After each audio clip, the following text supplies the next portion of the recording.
Muy buenas tardes, mis queridos hermanos. Es una bendición poder saludarlos en esta tarde. Es un gozo también poder compartir con ustedes en esta tarde en el culto del Señor. Es un día de gozo, de alegría y también de agradecimiento a nuestro buen Dios por su obra, por su favor para con nosotros. Darles un fuerte abrazo a través de las redes, decirles que les echamos de menos, nos deseamos volver a vernos pronto y poder reunirnos como iglesia y abrazarnos, estrecharnos, darnos ese abrazo, ese caluroso abrazo en el Señor y poder compartir todos juntos.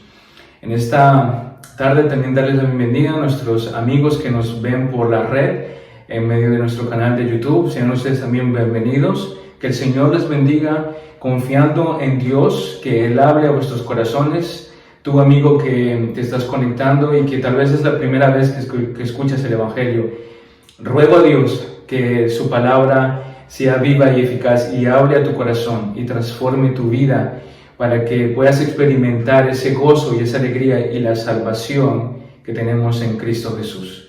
También saludar a nuestros hermanos que nos siguen por medio de las redes y que nos escuchan. Que el Señor les bendiga y fortalezca vuestras vidas en esta tarde. Acompáñenme, hermanos, sin más tardar, al Salmo 23, un salmo muy conocido, un salmo que muchos de nosotros ya hemos leído o tal vez conozcas hasta de memoria. Quisiera invitarte allí en la casa donde te encuentras en el hogar, mi hermano, que te pongas de pie en tu casa con tus hijos y que puedas abrir tu Biblia en el Salmo 23 que vamos a leer juntos en esta tarde. Salmo 23, verso 1 dice: El Señor es mi pastor, nada me faltará. En lugares de verdes pastos me hará descansar. Junto a aguas de reposo me conduce. Él restaura mi alma, me guía en senderos de justicia por amor de su nombre.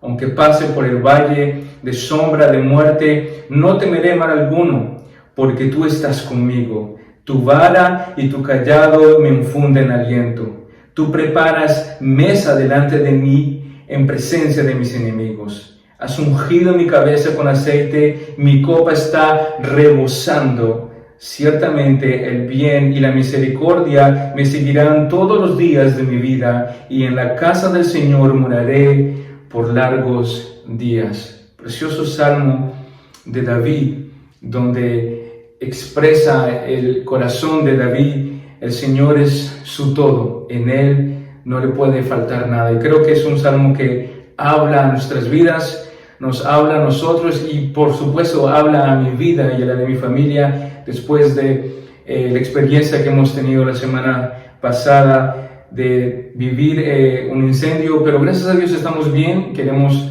decirles, hermanos, muchas gracias a cada uno de ustedes por su apoyo, por sus mensajes, por el cariño expresado a cada uno de ustedes. De verdad, les amamos en el amor del Señor y gracias a Dios estamos bien y confiando en que todo va a ir mucho mejor. Como dice este salmo en el verso 6, ciertamente el bien y la misericordia me seguirán todos los días de mi vida y en la casa del Señor moraré por largos días. Esa es nuestra esperanza, ese es nuestro deseo. Y quisiera que nos acompañen en una corta oración para iniciar nuestro culto y encomendarnos en la mano del Señor, y seguiremos a un tiempo de alabanza y de adoración. Bendiciones. Oremos. Señor, queremos darte gracias por este momento, por este tiempo, Señor, donde podemos dirigirnos a ti, despojarnos de todo lo que somos, de todo lo que tenemos, olvidarnos, Señor, de las preocupaciones humanas, de nuestra angustia, nuestro desespero, nuestro estrés, y no porque queremos ser olvidadizos o irresponsables, sino, Padre amado, porque este día es el día del Señor, el día donde nosotros venimos a ti, a exaltarte, a reconocer tu grandeza, tu hermosura, a glorificar tu santo nombre, a rogarte que tú bendigas nuestras vidas, a pedirte, Señor, en el nombre de Jesús, habla a nuestros corazones, Fortalece nuestra alma, nuestra vida, Señor, en ti. Que tú puedas, bendito Dios, ser ese pastor, que nada nos faltará, que todo está bajo tu control y tu soberanía y que nada se te escapa, Señor. Ruego para que en estos momentos, Señor, cada uno de nosotros, en nuestras casas donde nos encontremos, podamos, Señor, reconocer que en ti, Señor, tenemos absolutamente todo. Nos puede faltar el techo, nos puede faltar la comida, nos puede faltar la salud, el dinero, Señor, pero si te tenemos a ti, te tenemos todo. Señor, tú eres nuestro todo. En ti descansamos, en ti confiamos, y tú eres nuestra roca eterna. Señor, pongo este tiempo entre tus manos, te ruego que bendigas nuestras vidas a través de tu Santo Espíritu, en el precioso nombre de Jesús. Amén. Que el Señor les bendiga y seguimos ahora un tiempo de alabanza y de adoración. Bendiciones.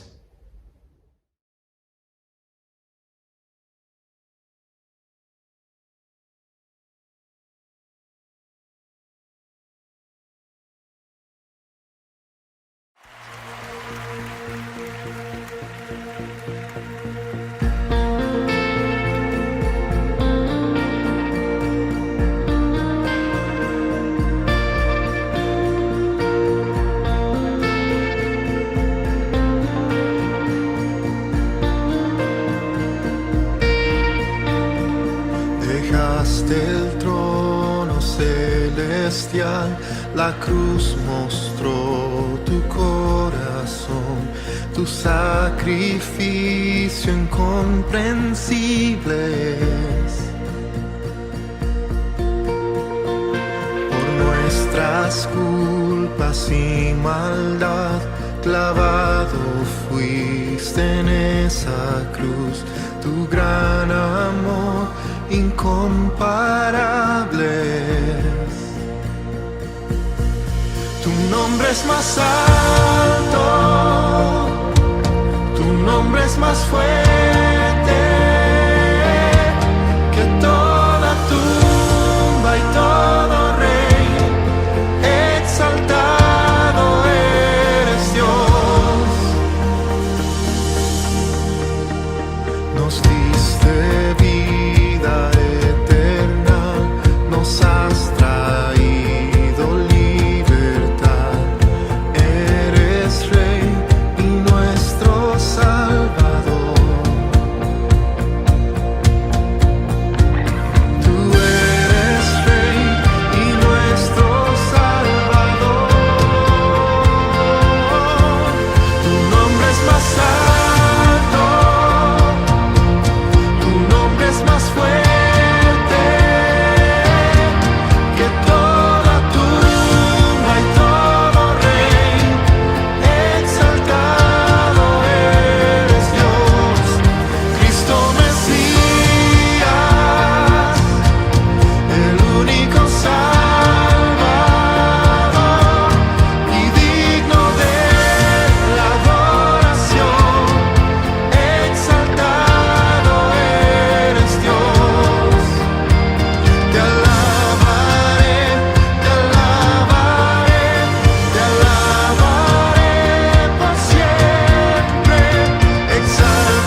¿Cómo puede ser que el bueno y justo se hizo hombre y fuera a morir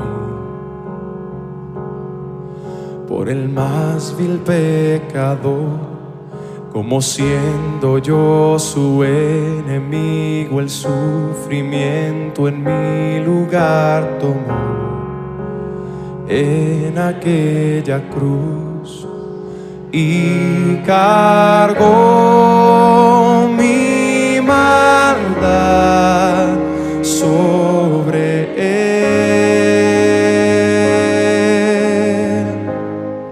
Su rectitud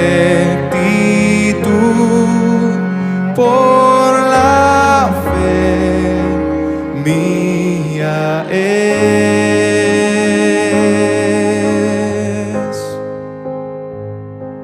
Aleluya, glorioso intercambio, oh cuán gran misterio, que por gracia salvo soy. Aleluya, gloria sea a Cristo, por su sacrificio declarado justo soy en él.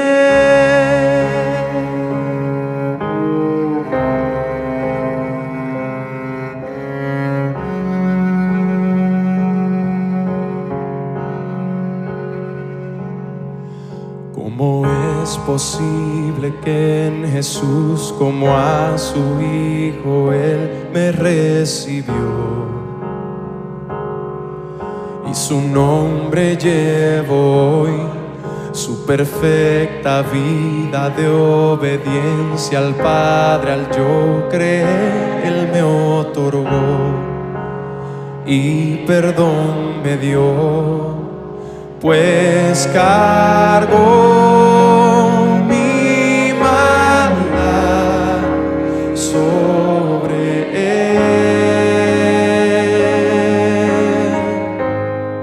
Su rectitud por la fe mía es.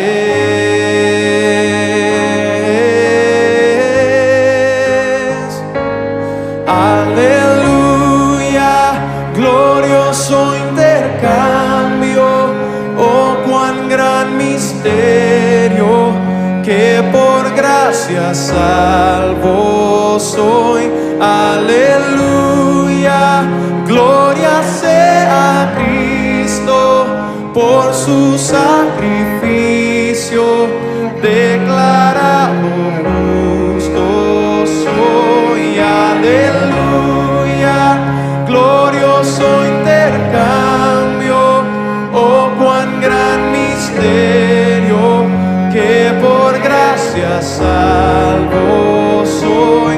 Aleluya, gloria sea a Cristo, por su sacrificio declarado justo soy en él. Oh, oh, oh, declarado justo soy en él.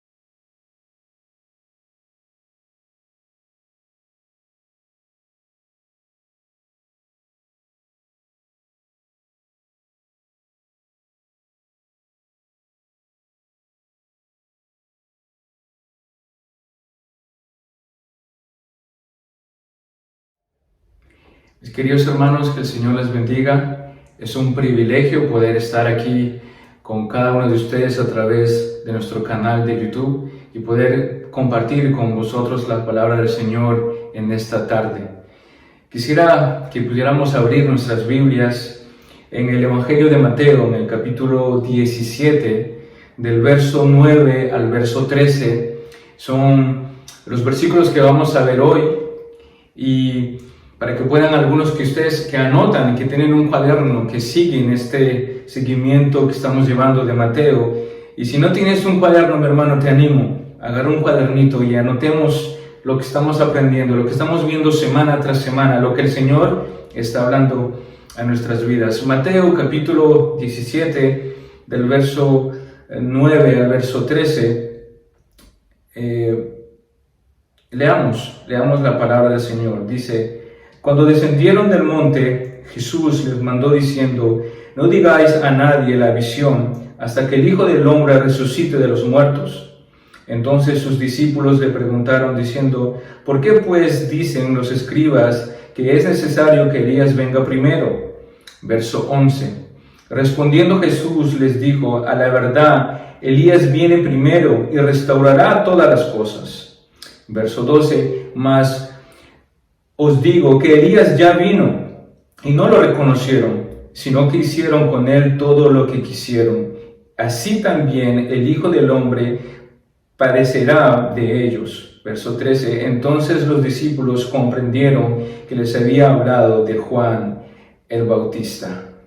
Quisiera que hacer una corta oración para dar inicio a este mensaje y estaremos entrando en materia. Bendito Señor, Padre amado, te doy gracias por este momento, este tiempo donde podemos, Señor, compartir tu palabra. No podemos estar físicamente presentes, compartir los unos con los otros, pero Señor, estamos aquí para poder, por medio de la tecnología, compartir con nuestros hermanos, que se conecten en sus casas. Y Señor, sé que para ti no hay fronteras, para ti no hay límites. Tú eres un Dios, Señor, todopoderoso, y nada te limita. Estás con ellos en sus casas, ahí sentado al lado, hablando a sus corazones. Y Señor, creo que tú haces esa obra perfecta en cada uno de nosotros. Y te ruego, oh Dios, en esta tarde, bendice nuestras vidas con tu presencia. Bendice nuestras vidas con tu Espíritu Santo. Bendice nuestras vidas a través de tu palabra, hablando a nuestros corazones, viendo en ella lo que tú tienes para con nosotros. Señor, danos iluminación a través de tu Espíritu Santo para poder, Señor, entender, Señor, tus profundos tesoros escondidos que tú tienes para con nosotros. Señor, habla a tu pueblo. Señor, bendice a tu siervo. Señor, no tomes en cuenta mis limitaciones, lo pequeño que soy.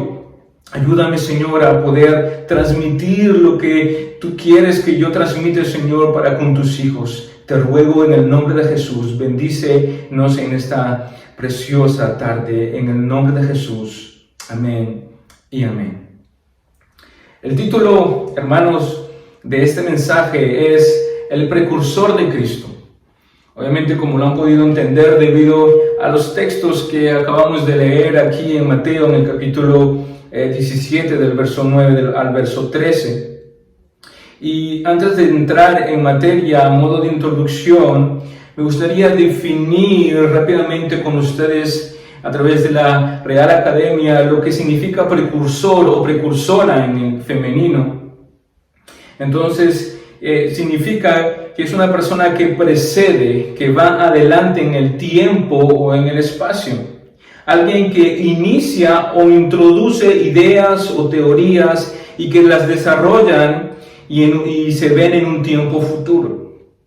Esa es una definición corta, pequeña, sobre lo que significa la palabra precursor o precursora. Un ejemplo que me gustaría compartir con ustedes, muchos que han podido visitar los museos aquí en París, el Museo d'Orsay, el Museo del Louvre, el Museo d'Orsay, donde su especialidad se encuentran las obras impresionistas de los más grandes pintores que podemos nosotros conocer. Entonces, aquí quisiera servirme de esto como un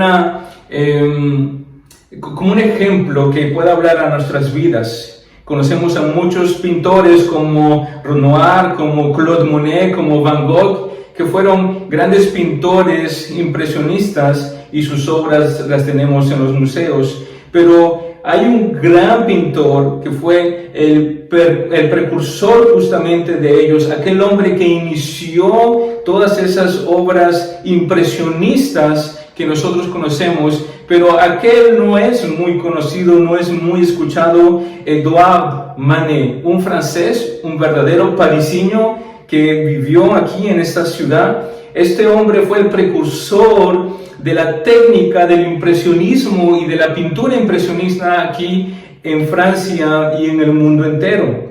Un hombre que marcó su siglo en el siglo XIX, un hombre que trajo algo diferente, distinto en medio del arte que era la pintura. No se le conoce mucho, como decía, conocemos más a grandes pintores como Renoir, como Claude Monet, como Van Gogh, pero Edouard Manet fue el precursor en el mundo de la pintura y nadie o muy pocas personas lo conocen, al menos de que nosotros trabajemos en ello y sabemos de quién es este hombre y lo que él hizo. Pero actualmente, en la generación que somos, o aquellos que apreciamos simplemente una bella arte, un bonito cuadro, nunca hemos tal vez escuchado de Edouard Manet, pero Edouard Manet fue el precursor, el que inició esta técnica de impresionismo, y sus obras son muy conocidas y reputadas en el mundo del arte. Entonces, a modo de introducción hablo de esto porque obviamente haré alusión a lo largo del mensaje para que podamos entenderlo, pero si todavía antes de entrar dentro del tema que nos toca hoy, me gustaría volver un poco hacia atrás de lo que ya hemos podido compartir, lo que ya hemos visto a través de las enseñanzas de Mateo, y un rápido resumen para refrescarnos un poco la mente, volver a ver esa grande y preciosa confesión de Pedro, inspirado por Dios, declarando: tú eres el Cristo, el Hijo del Dios viviente. Una declaración grande, una declaración clara, una declaración que ayudaba a confirmar quién era Jesús.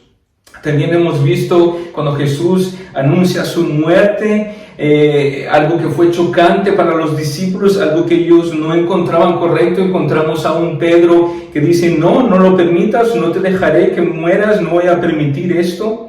Y hemos visto las condiciones para seguir a Cristo. Hemos visto que tenemos que seguir por un camino de muerte, un camino de abandono, y donde tenemos a un ejemplo, el ejemplo mayor, que es Cristo Jesús, aquel que murió y se entregó por nosotros, aquel que se despojó por completo de lo que Él era, no considerando su posición de Dios, su trono, su gloria, su majestad, sino que se hizo hombre y murió en una cruz. La semana pasada, antepasada, nuestro hermano Luis nos compartía sobre el propósito de la transfiguración. Vemos cómo nuestro Señor se reveló especialmente a 3 de sus discípulos, a Pedro, a Jacobo y a Juan, aquellos que estaban más cercanos a Él, dándoles a conocer un poco de la gloria venidera que iba a venir. Y vemos que dentro de esta revelación 2 personajes importantes vienen a resaltar y a enfatizar un poco: Moisés y Elías, representantes de la ley de Dios y representantes de los profetas, Elías en el Antiguo Testamento. Hoy vamos a hablar un poco sobre el plan de Dios divino, sobre cómo Dios utilizó a Juan el Bautista para ser ese precursor, de la misma manera como Edouard Manet, este gran pintor, fue el precursor de este arte que no se dio a conocer su nombre en el mundo actual. Conocemos como decía, a un Van Gogh, a un Renoir, pero no escuchamos mucho hablar de un tal Edouard Manet. Por lo tanto, fue aquel que inició este estilo impresionista de la pintura. Y también en paralela tenemos a un Juan el Bautista, que no había nadie más grande que él, nos dice Jesús, en el Evangelio de Juan. Pero este hombre lo hemos como olvidado, puesto de lado, nos hemos enfocado en muchos otros personajes, en muchos otros hombres, en los grandes apóstoles y discípulos del Señor, pero tenemos a un hombre que ha sido de ejemplo y que ha iniciado un camino que fue difícil y arduo de hacerlo, pero él es el precursor y él es el precursor de Cristo, y eso es lo que vamos a ver hoy en nuestro mensaje. Vamos a ver dos puntos en este mensaje. Primero, ¿por qué o no lo pueden contar hasta que haya resucitado? Lo que nos dice en el verso número 9, el versículo número 9. Y el segundo punto es, Elías ya vino y no lo han reconocido. Sería nuestro segundo punto en este mensaje. Acompáñame entonces en el verso 9 del capítulo 17 de Mateo. Abran sus Biblias allí y lean conmigo. Dice: cuando descendieron del monte, Jesús les mandó diciendo: no digáis a nadie la visión hasta que el Hijo del Hombre resucite de los muertos. En este pasaje, hermanos, hay palabras importantes, y hay dos puntos importantes en este pasaje, y es lo que vamos a desarrollar juntos. Primeramente está la palabra visión. Cuando leemos, dice: no digáis a nadie la visión. Esta palabra visión puede traer confusión justamente en el momento de escucharla y de malinterpretarla. Podemos interpretarla como algo que fue místico, algo que no se realizó con los ojos directamente de los discípulos, que fue algo que ellos experimentaron, algo espiritual. Pero no podemos caer en ese error de esta palabra visión, obviamente porque tenemos un claro entendimiento de que no fue así. Vemos que Pedro, Jacob y Juan vieron esa visión de Cristo transfigurado. No fue algo que ellos se lo imaginaron, no fue algo que ellos en algún momento tuvieron dudas o fue la impresión de ellos. No.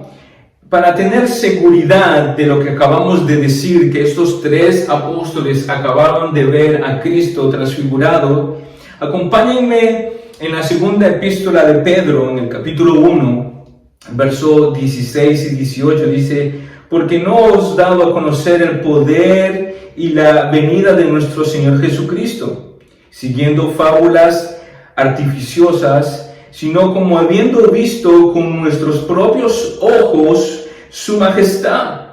Verso 17: pues cuando él recibió de Dios Padre honra y gloria, y le fue enviada desde la magnífica gloria una voz que decía: este es mi Hijo amado, en el cual tengo complacencia. Verso 18: y nosotros oímos esta voz enviada del cielo cuando estábamos con él en el monte santo. Hermanos, dentro de este pasaje estamos viendo claramente que Pedro está afirmando que lo que él está anunciando, lo que él había dado a conocer, obviamente aquí Pedro está al punto de morir si leemos su carta y desde el inicio del capítulo 1, pero aquí nos damos cuenta que Pedro está diciendo lo que nosotros le hemos dado a conocer, lo que nosotros le hemos anunciado, no han sido fábulas, no han sido historias, no, nosotros lo hemos visto, dice, con nuestros propios ojos, su majestad. Y después dice, y nosotros oímos esta voz que venía del cielo. Estamos claramente seguros de que estos hombres, no solo uno, sino que 2, 3 hombres fieles pueden testificar de lo que ellos vieron y de lo que ellos escucharon.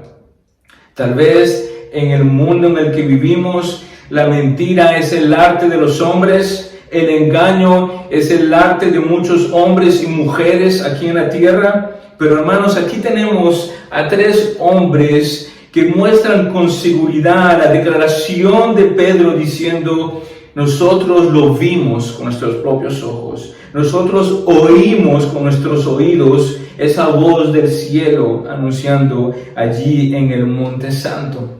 No puede haber duda, hermanos, de que la palabra visión, como decía al inicio de este versículo, no se refiere a algo místico o a un evento espiritual, refiriéndome obviamente a que no lo vieron con sus ojos carnales, a que no lo oyeron con sus oídos, sino que obviamente es un evento tremendo y hermoso y espiritual, pero sobre todo que no fue una visión que ellos no vieron con sus ojos naturales, sino que fue una visión real. Ellos vieron con sus ojos a Cristo transfigurado. Ellos vieron a Moisés y a Elías al lado de nuestro Señor. Aquellos representantes del Antiguo Testamento, la ley y los profetas. Entonces podemos nosotros estar seguros que la palabra visión aquí utilizada se refiere a que lo que ellos vieron, se refiere al evento que ellos acababan de ver, no se refiere a algo que no fue visto, con sus ojos naturales. El Señor les dice, no digáis a nadie lo que acaban de ver, en otras palabras, si pudiéramos traducirlo de esta manera. Dentro de este versículo también encontramos otra frase importante, dice, hasta que el Hijo del Hombre resucite de los muertos. Entonces, antes de entrar en esta segunda parte, quiero acentuar un poco con la declaración de Pedro. Pedro está utilizando el plural, como lo vemos aquí en sus textos. Dice, habiendo visto con nuestros propios ojos y oímos, no dice y oí, sino que oímos una declaración hecha al plural, confirmando que él no fue el único que escuchó, sino que fueron aquellos tres escogidos por Jesús, que estuvieron en el momento presente de la transfiguración de Cristo. Tenemos entonces no solo a Pedro, sino a Jacob y a Juan, que pueden colaborar, que pueden afirmar, que son testigos fieles de lo que ellos pudieron experimentar y ver. Estamos seguros de eso. No es una simple visión como tal vez se puede interpretar aquí en el texto. La segunda parte, como decía, viene a decirnos vuelvo al versículo 9, dice, hasta que el Hijo del Hombre resucite de los muertos.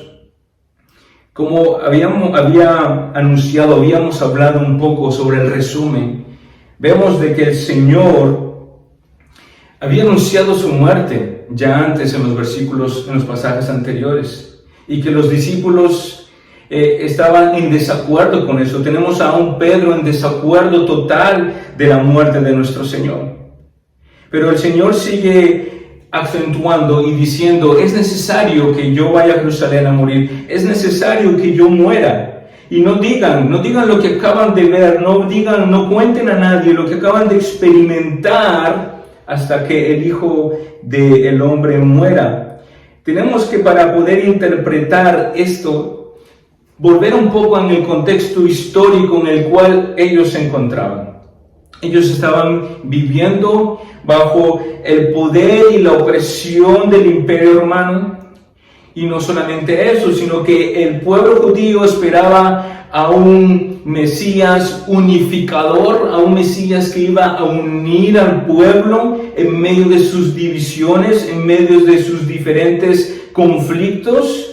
Y no solamente eso, sino que también esperaban a ese libertador, a ese hombre poderoso que iba a poder sacar a Israel de esa opresión del Imperio Romano y poder ser libres de los emperadores y de César. Ese era el contexto en el cual ellos se encontraban. Entonces es difícil para aquellos que entendían que Jesús era el Mesías y que tenían dentro de su mente esa influencia en la cual ellos habían crecido, diciendo: el Mesías va a venir, el Mesías nos va a liberar, el Mesías nos va a sacar de esta opresión.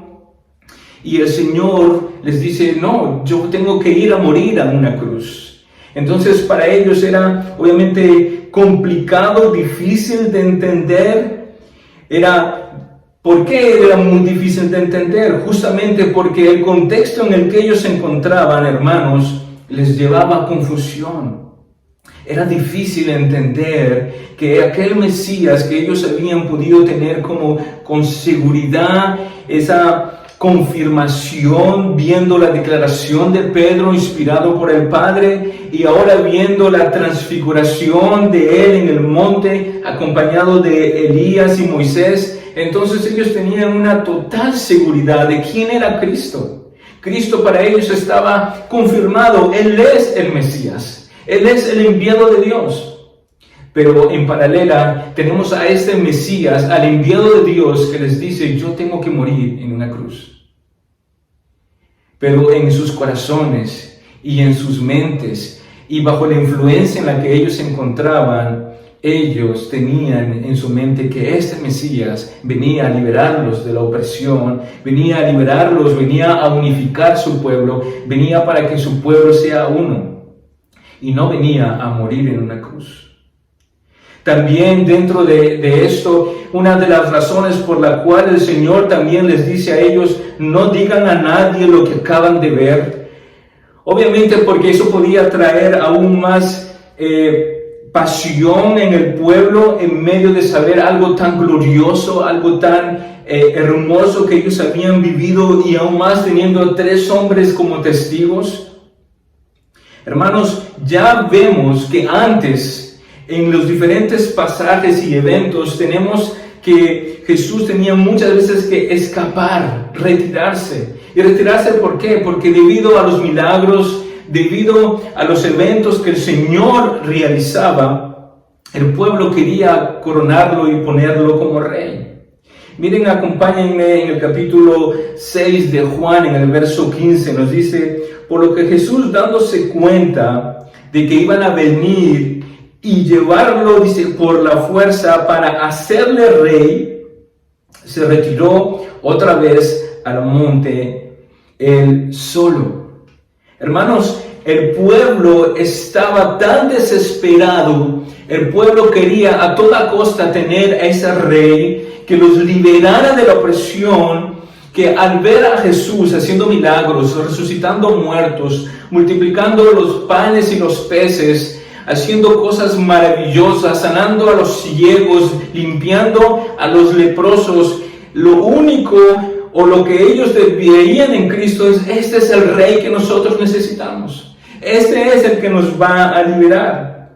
Y no importa lo que la gente diga, no importa lo que el Sanedrín, no importa lo que tal rey Herodes, que estaba puesto allí por el imperio romano, simplemente era una fachada de rey. Aquí vemos que el pueblo estaba decidido a ponerlo de rey a la fuerza. A la fuerza, hermanos. Esa era la motivación que había en ellos. Eso es lo que ellos querían. Ahora imaginémonos que si lo que ellos habían vivido, los discípulos, las experiencias que ellos habían tenido con Cristo, ellos las hubiesen contado, ellos las hubiesen compartido con la multitud que rodeaba a Jesús. ¿Qué piensan que hubiese pasado? ¿Qué piensan que hubiese pasado en esos momentos cuando Pedro hubiese dicho: yo recibí una revelación de Dios, diciendo que Él es el Cristo, el Hijo del Dios viviente, Él es el Mesías esperado? Y ellos podían tal vez poner en dudas las palabras de Pedro, pero después dicen: miran, fuimos al monte y no fui solo, fui acompañado de Jacob y de Juan, y vimos a Cristo transfigurado, su ropa blanca, su rostro resplandecía como el sol, y al lado de Él estaba Elías y Moisés. Él es, claramente, Él es el Mesías. ¡Wow! Podíamos entonces el pueblo estar allí y escuchar esas palabras, y lo único que hubiese llegado a esa noticia a hacer es aún incentivar más y a motivar más al pueblo a realizar lo que ellos querían: poner a Jesús como rey de Israel. Y no tomando en cuenta, obviamente, porque ellos no entendían los tiempos, no entendían el propósito, no entendían la razón por la cual Jesús había venido como Cordero. Ellos no esperaban a un Mesías Cordero, ellos no esperaban a un Mesías que se iba a humillar y que iba a llevar una cruz y ser colgado en una cruz. No, ellos esperaban a un Mesías libertador. Ellos esperaban a un Mesías libertador. Entendemos entonces, nuestros hermanos, que toda esta información lo único que hubiese podido hacer es motivar aún más al pueblo a realizar lo que ellos querían: tener a un rey que los liberara de la opresión o del imperio romano. Entonces, ahora, para poder entender aún más y ver que ellos no entendían el propósito de nuestro Señor, no entendían los tiempos, como dije hace unos segundos, no entendían la razón por la cual Cristo había venido y tenía que morir en una cruz. Acompáñenme en el Evangelio de Marcos, en el capítulo 9, y vamos a leer el verso 9 y 10, que es el texto paralelo al que estamos viendo, pero que nos trae más luz para entender este pasaje. Marcos 9, el verso 9 y 10, y dice: y descendiendo ellos del monte, les mandó a que nadie dijesen lo que habían visto. Aquí se confirma lo de la palabra visión. No fue algo que no fue natural, visto por sus ojos y oído por sus oídos, sino que dice que no dijesen a nadie lo que habían visto, lo que acababan de ver con sus ojos naturales. Segunda parte del verso 9 dice: sino cuando el Hijo del Hombre hubiese resucitado de los muertos. Nuevamente, aquí el verso 10 nos va a ayudar, hermanos, a entender lo que acabamos de ver. Dice: y guardaron la palabra entre sí. Entonces, como que entre ellos se reunieron, entre ellos comenzaron a hablar, discutiendo, ¿qué sería aquello de resucitar de los muertos? Los discípulos no entendían, los discípulos no tenían claro lo que Jesús les estaba diciendo. Tal vez para nosotros, en el momento en el que vivimos, en el panorama que nosotros tenemos, podemos nosotros decir: pero sí está claro, Él tenía que venir a morir, Él tenía que subir a esa cruz, Él tenía que entregar su vida por nosotros, para nosotros tener salvación, para nosotros poder llegar al Padre. Muy bien, claro que sí, hermanos, porque tu panorama y tu visión y la mía es diferente a la que ellos vivían. Nuevamente quiero acentuar sobre lo que acababa de decir hace poco. Ellos esperaban a un Salvador que viniera a sacarlos de la opresión del Imperio Romano. Ellos esperaban a un rey fuerte, a un gran soldado, a un gran hombre libertador con un gran ejército a liberar a Israel. Ellos no entendían. Nuevamente aquí el verso 10 nos ayuda, dice: discutiendo ¿qué sería aquello de resucitar de los muertos? Y obviamente, hermanos, ellos no se refieren a ¿qué es eso de resucitar de los muertos? ¿Será que los muertos resucitan? No, hermanos, ellos tenían claro, tenían evidencias, porque habían caminado con Jesús. Ellos sabían que Jesús era un hombre especial, era el Hijo de Dios, era aquel que Dios había escogido, había mandado para salvar a su pueblo. Y no solamente eso, sino cuando ellos caminaron con Él, cuando ellos vieron sus milagros, vieron sus obras, vieron a hombres resucitar, vieron a seres humanos resucitar literalmente. Entonces ellos entendían el término aquí, resucitar de los muertos. No se refiere, hermanos, a que ellos no entendían que un muerto podía resucitar. Claro que lo entendían, porque lo habían visto, lo habían experimentado junto a Jesús. Pero lo que ellos no entendían era por qué el Mesías tenía que morir y resucitar entre los muertos. Eso es lo que ellos no entendían. Eso es lo que no cabía en sus mentes, porque para ellos aquel Mesías, aquel Salvador no podía morir. No podía ir a una cruz, no podía ser humillado a tal punto, no podía morir desnudo, con su barba arrancada, golpeado su espalda, clavado en una cruz. No podía. Para ellos era inconcebible, para ellos era imposible que nuestro libertador, nuestro Mesías, el Cristo, el Hijo del Dios viviente, ¿cómo puede ser que vaya a morir en una cruz? Era imposible para ellos, no cabía en sus mentes. Es la razón por la cual Marcos nos ayuda a entender y a decir, es verdad, ellos no entendían, discutían entre sí, hablaban entre ellos, me imagino los discípulos sentados en un rincón, murmurando suavemente entre sus labios, diciendo, oye, ¿has entendido lo que ha dicho? Mira que dice que es eso que va a resucitar de los muertos. ¿Tú entiendes eso? Ellos no tenían claro el propósito del Padre. Ellos no tenían claro cuál era el propósito verdadero de Jesús. Jesús vino como Cordero, vino para hacer ese sacrificio perfecto. Jesús vino para traer nuevamente a ese pueblo perdido y darle acceso al Padre a través de un sacrificio perfecto, sin mancha, que iba no ya nomás a cubrir el pecado de los hombres, sino a quitar el pecado de los hombres a través de un Salvador perfecto, a través de un hombre que pudo cumplir con todas las exigencias de Dios, cumpliendo la ley ceremonial, cumpliendo la ley completa de Moisés y cumpliendo hasta las costumbres judías. ¿Para qué? Para que nosotros pudiéramos llegar al Padre, pero ellos no lo entendían. Lo entenderán más adelante.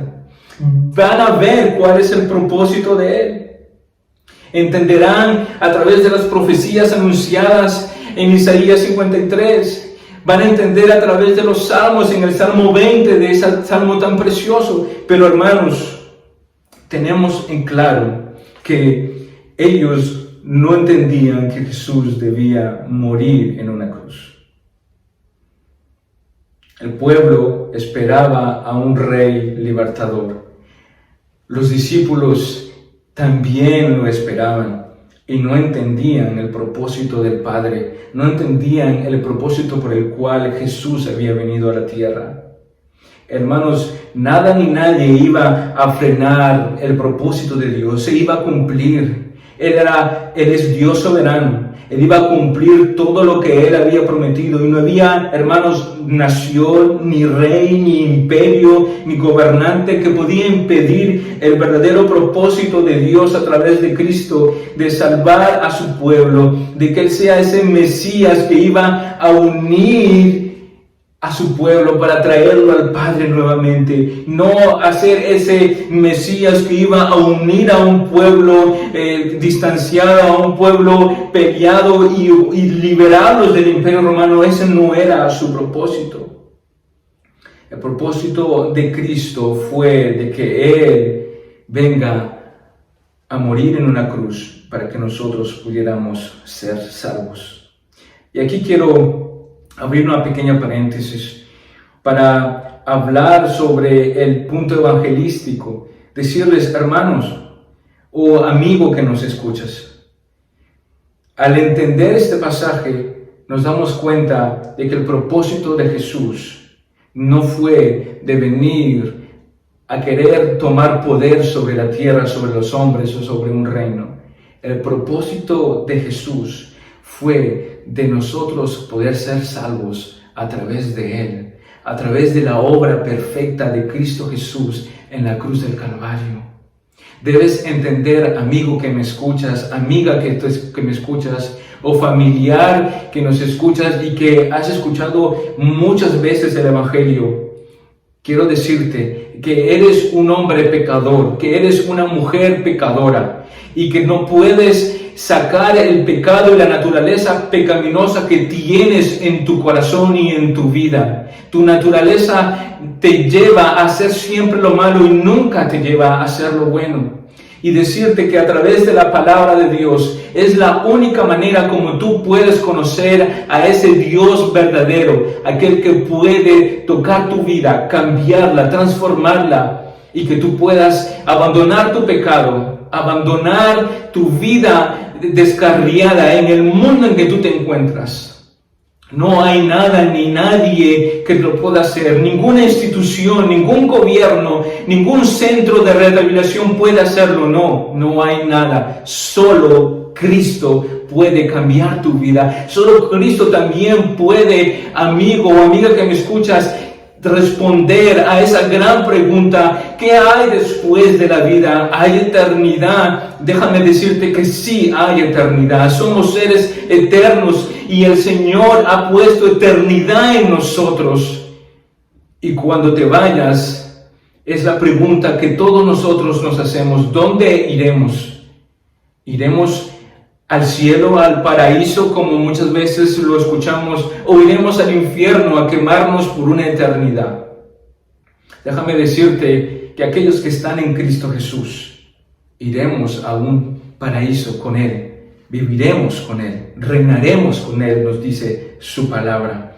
Entonces quiero animarte a que busques a ese Jesús, que busques a este Cristo con su verdadero propósito, no el propósito de hacerte rico, de hacerte feliz, no el propósito de que tú utilices a Cristo como el bombero, como una varita mágica, como Aladín que va a cumplir todos tus deseos. No, Cristo vino para confrontarte con tu pecado. Cristo vino para que tú veas que tú no puedes cumplir la ley, que tú no puedes hacer las cosas con tu propia naturaleza y que necesitas de Él para abandonar tu pecado, para salir del mundo en el que te encuentras y puedas tener un cambio en tu vida, en tu mente, en tu corazón. Necesitas de Él, como nosotros en algún momento tuvimos necesidad de Él y Él se reveló a nosotros y nosotros pudimos caer de rodillas de frente de su gracia y de su amor y decirle: Señor, transforma mi vida, he aquí estoy, perdona mis pecados y cámbiame. Ese es el verdadero motivo, la razón de Cristo. Sin más tardar, me gustaría entrar en nuestro segundo punto. Elías ya vino y no le reconocieron. Verso 10. Entonces sus discípulos le preguntaron diciendo: ¿por qué pues dicen los escribas que es necesario que Elías venga primero? Hermanos, creo que esta pregunta es una pregunta legítima. Y que si nosotros estuviéramos en el lugar de los discípulos, lo más probable es que también nosotros lo hubiéramos hecho. Y también no solamente que es una pregunta legítima, sino que es una pregunta que tiene un poco de coherencia, tiene un poco de queremos saber, queremos que las cosas encajen. Y podemos hacer la pregunta: ¿por qué los discípulos hacen esta pregunta a nuestro Señor? Obviamente, si van a analizar el texto, a leerlo, tenemos un evento glorioso donde Juan, Jacobo y Pedro acababan de bajar del monte, nos dice el texto en el verso 9, y acababan de ver a Jesús transfigurado. Pero no solamente eso, sino que vieron al lado de Jesús a Elías con él. Elías estaba al lado de Jesús y ellos estaban diciéndole o preguntándole: Señor, ¿acaso no es verdad o acaso no es necesario que primeramente, antes que venga el Mesías, venga primero Elías a cumplir la profecía, a cumplir lo que está escrito o lo que los escribas dicen que está escrito, que está anunciado? Obviamente, hermanos, es una pregunta clara para poder como encajar dentro de las cosas un seguimiento y que pueda estar claras las ideas. Y también podemos nosotros también estar seguros, hermanos, de que aquello que el Señor había vivido y había compartido con sus discípulos, esa experiencia de la transfiguración, les daba esa confirmación de quién era Jesús, de que Jesús no era cualquier hombre, sino el Mesías esperado y enviado por Dios.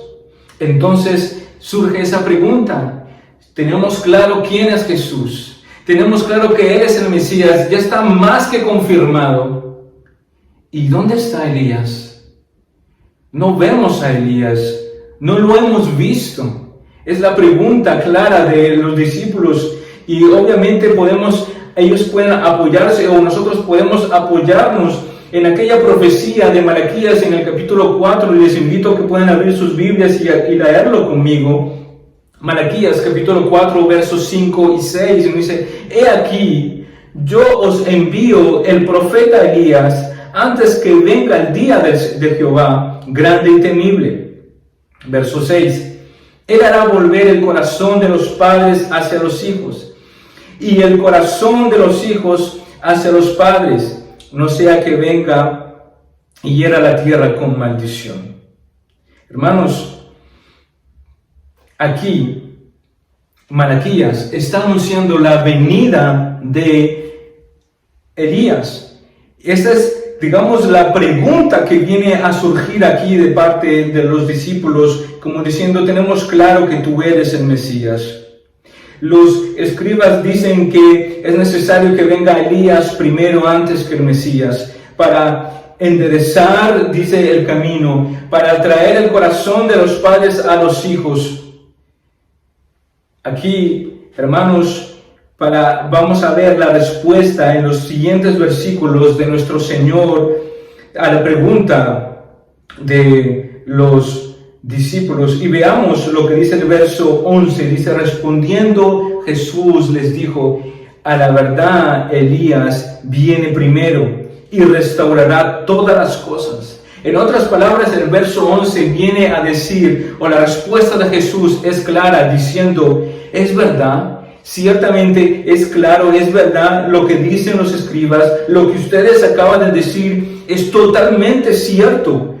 Él vendrá primero y restaurará todas las cosas, nos dice nuestro Señor en el verso 11. El verso 12 nos da una respuesta, dice: mas os digo que Elías ya vino y no lo reconocieron, sino que hicieron con él todo lo que quisieron. Así también el Hijo del Hombre padecerá de ellos. Verso 13. Entonces los discípulos comprendieron que les había hablado de Juan el Bautista.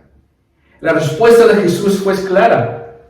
La respuesta habló y desenfumó toda duda que había en los corazones de los discípulos. Aquella profecía que Elías iba a venir aquí en Malaquías quedó confirmada por las palabras de Jesús, diciendo: Elías ya vino. E hicieron con él todo lo que ellos quisieron, y él restaurará todas las cosas. Y para nosotros tener seguridad de que esa palabra se cumplió, o de que esa profecía se cumplió, acompáñenme en el Evangelio de Lucas, en el capítulo 1, en el verso 17, y nos dice de esta manera, dice: Él irá adelante con el espíritu y el poder de Elías, para hacer volver los corazones de los padres a los hijos y de los rebeldes a la prudencia de los justos, para preparar al Señor un pueblo dispuesto. Claramente, hermanos, está aquí anunciado que el profeta Juan el Bautista dice que él iba a ir delante del Mesías, delante de nuestro Señor, con el espíritu y el poder de Elías, para hacer volver los corazones de los padres a los hijos y de los rebeldes a la prudencia de los justos. Viene nuevamente a darnos una claridad aquí el Evangelio de Lucas, a entender que aquel que ellos esperaban y que no encajaba dentro de su línea y de sus mentes, porque tenían claro que Cristo era el Mesías, ya había sido más que confirmado y directamente por el Padre. Pero habían dudas. ¿Dónde estaba Elías? ¿Por qué Elías no había llegado? ¿Por qué Elías no había venido a reconciliar a los padres con los hijos? La respuesta está clara de Jesús. Elías ya vino y no le recibieron. Y veamos Aquí en Mateo, ya lo hemos visto, en Mateo en capítulo 11, en el verso 14, dice, y si queréis recibirlo, Él es aquel Elías que había de venir. ¿Hablando de quién? De Juan el Bautista. Nuevamente el Señor acentuando sobre la profecía de Malaquías, trayendo claridad para que el pueblo pudiera entender, para que sus discípulos entendieran, pero pasaron por alto aquel anuncio de nuestro Señor en Mateo, en capítulo 11, en el verso 14. Entonces, quedamos claro que aquel precursor, Juan el Bautista, cumplió con su tarea, cumplió aún más que lo que la gente esperaba, pero no lo reconocieron, no lo vieron, no pudieron percibir en él, como dice el texto, el espíritu y el poder de Elías, no pudieron ver. Pero tenemos a un Cristo que sí, él vio quién era Elías en Juan el Bautista, vio que él era el enviado del Señor preparando el camino. Tenemos a un Juan el Bautista diciendo, yo os bautizo en agua, pero viene uno detrás de mí, del cual yo no soy digno de desatar sus sandalias. Él os bautizará con espíritu y fuego. Él estaba anunciando la venida de nuestro Señor. Él estaba preparando el camino para que el Cristo pudiera llegar a cumplir el propósito por el cual Dios lo había enviado. Pero ni el pueblo, ni los escribas, ni los fariseos, ni aún los discípulos habían podido percibir quién era Elías, quién era Juan el Bautista, cuál era el propósito de nuestro Señor al venir aquí en la tierra. Hermanos, así como hablaba de aquel precursor, de este pintor Edouard Manet, Juan el Bautista fue el precursor de Cristo. Juan el Bautista anunció la llegada de nuestro Señor. Juan el Bautista bautizó a nuestro Señor en las aguas, y él dijo, he aquí el Cordero de Dios que quita el pecado del mundo. Palabras inspiradas por Dios en la boca de Juan el Bautista, que pasaron por alto en medio del pueblo, que pasaron por alto en medio de sus discípulos. No vieron allí, en ese momento, en el Jordán, donde Juan estaba bautizando al Señor, a Elías y al Mesías juntos. No los vieron. Sus ojos estaban cegados, porque lo único que ellos querían era un Mesías libertador. Y aún más, los comentaristas hablan de que aquel precursor, que aquel Elías que ellos esperaban a un libertador fuerte, a un coronel, como un general que iba a preparar la guerra, que iba a orquestar todo y aplanar todo para que cuando vengan los gobernantes, el presidente y todo eso, todo ya esté listo. Lo que ellos esperaban era a un Elías que iba a venir a arrasar con Roma, a quitar y enderezar muchas cosas para que cuando venga el Mesías, él termine esa obra y el pueblo sea liberado del Imperio Romano. Pero ese es el error y la confusión que había en medio del pueblo, y ese era el error también y la confusión que había en el corazón de los discípulos. Pero el Señor trajo claridad, diciéndoles, era Juan, Elías era Juan, el espíritu y el poder de Elías reposaban en él. Hermanos, así como Juan fue el precursor, y quiero terminar con esto, y preparó el camino del Señor, y también dice que hicieron con él lo que ellos quisieron. Juan, hermanos, murió de una de las maneras más horribles que ha podido pasar, que ha podido existir. Le cortaron la cabeza. ¿Qué hicieron con el maestro? Lo golpearon, lo humillaron y lo clavaron en una cruz. La pregunta es, hermanos, ¿qué crees que pueden hacer contigo y conmigo? ¿Qué crees que pueden hacer con nosotros que somos hombres pequeños, débiles? Hermanos, si hicieron eso con el árbol verde, grande, fuerte y lleno de frutos, ¿qué harán con un árbol seco que se está pudriendo, que está muerto prácticamente? Hermanos, nosotros debemos ser aquellos seguidores dignos de aquel precursor y de aquel maestro precioso que culminó todo en la cruz. Consumado es, todo fue cumplido. Nosotros debemos ser como aquellos que pudieron llevar a conocer como un tal Monet, como un tal Van Gogh, aquellas obras impresionistas, hermosas y que el mundo aprecia y que está dispuesto a pagar millones por ella. Pero, hermanos, aquel que inició eso fue Edouard Manet. Aquel que comenzó esa técnica y esas obras fue este pintor, que nadie lo conoce, que nadie supo de él. Pero hubieron otros que dieron a conocer su técnica. Vieron otros que dieron a conocer su arte. Vieron otros que ahora, gracias a lo que aprendieron y lo que vieron de aquel hombre, se hicieron famosos y sus obras son conocidas en el mundo entero. Mi pregunta es, hermanos, ¿qué has aprendido de Juan el Bautista? ¿Qué has aprendido de nuestro Señor Jesús? Sus obras, su ejemplo, su testimonio, sus frutos, todo lo que ellos hicieron, ¿cómo nosotros lo estamos llevando a conocer?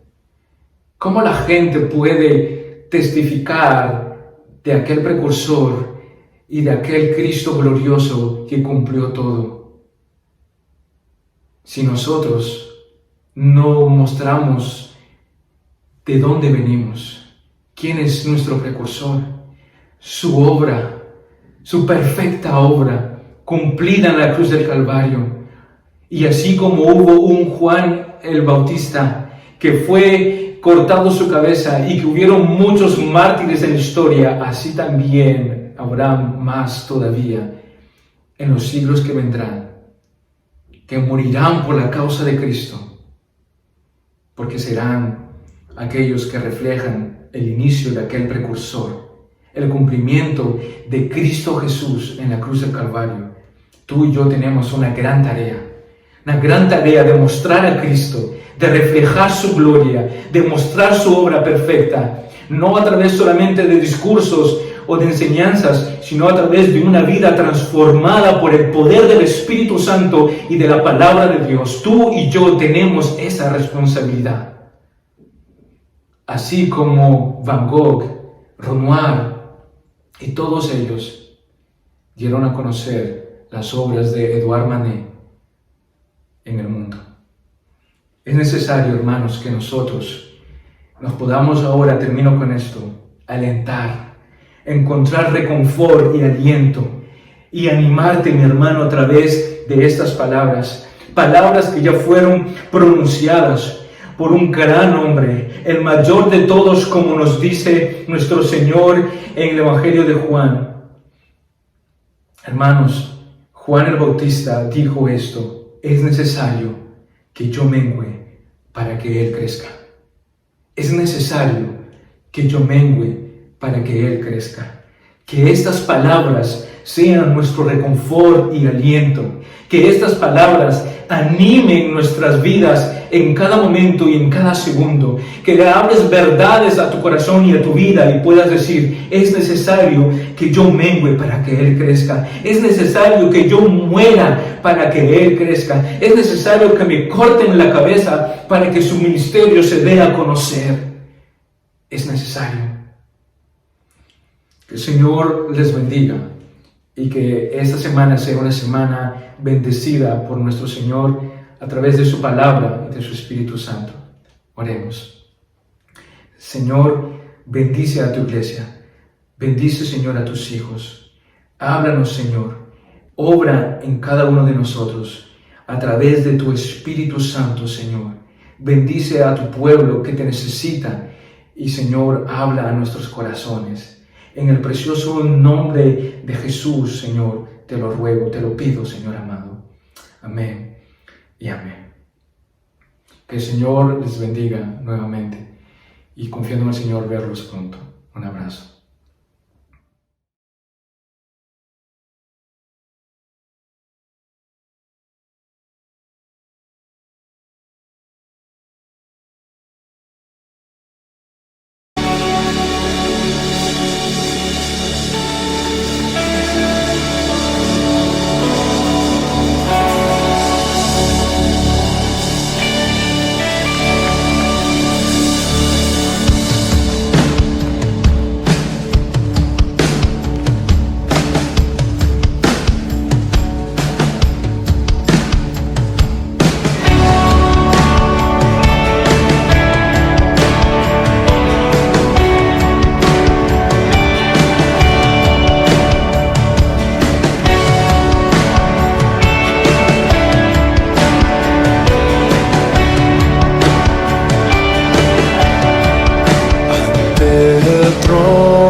Él intercede hoy por ti, gran sacerdote es Jesús, quien por siempre vivirá, y en sus manos por su amor mi nombre ya grabado está, y mientras en su trono esté, nadie de él me apartará, nadie de él me apartará.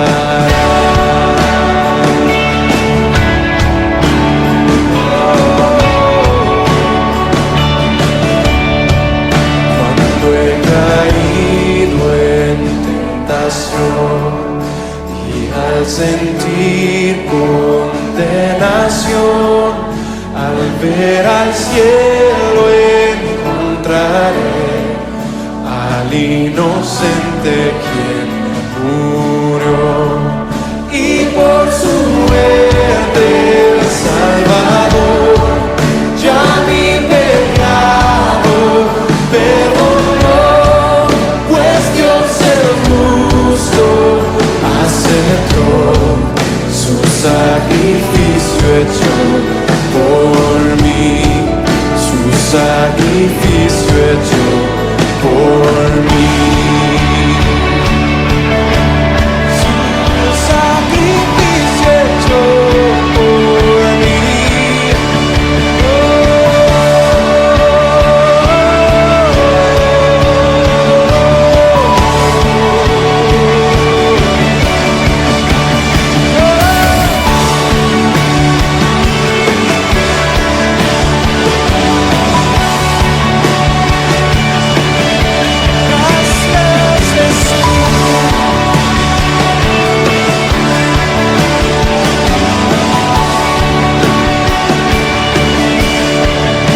Aquel Cordero Redentor, quien al morir resucitó, el inmutable gran yo soy, el Rey de gloria y majestad.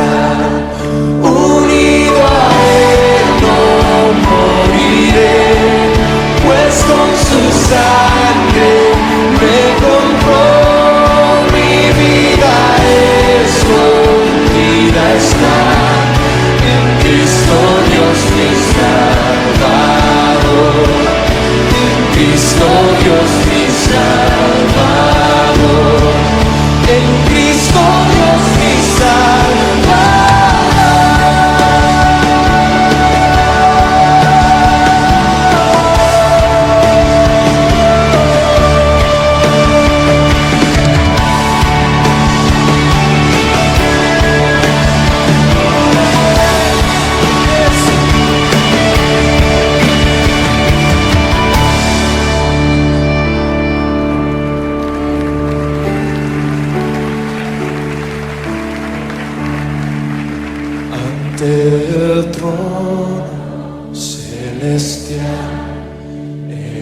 intercede hoy por mí. Gran sacerdote es Jesús, quien por siempre vivirá, quien por siempre vivirá, quien por siempre vivirá.